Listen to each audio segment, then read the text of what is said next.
حضرت عبداللہ بن عباس رضی اللہ عنہ روایت کرتے ہیں کہ انہوں نے فرمایا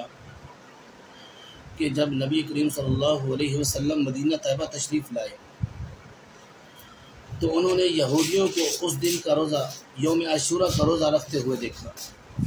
تو ان سے سوال کیا، پوچھا کہ آپ اس دن روزہ کیوں رکھتے ہیں، اس کی کیا اہمیت ہے، کیا حیثیت ہے؟ تو انہوں نے کہا کہ یہ ایک اچھا دن ہے، اس دن اللہ تعالیٰ نے بنی اسرائیل کی قوم کو ان کے دشمنوں سے نجات دی تھی، تو موسیٰ علیہ السلام نے اس دن کا روزہ رکھا تھا، تو ہم بھی اس لیے روزہ رکھتے ہیں۔ تو آپ صلی اللہ علیہ وسلم نے فرمایا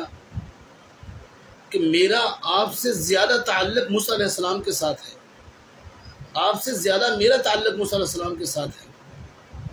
تو آپ صلی اللہ علیہ وسلم نے اس دن سے یوم عاشورہ 10 محرم کا روزہ رکھا اور لوگوں کو بھی روزہ رکھنے کا حکم دیا۔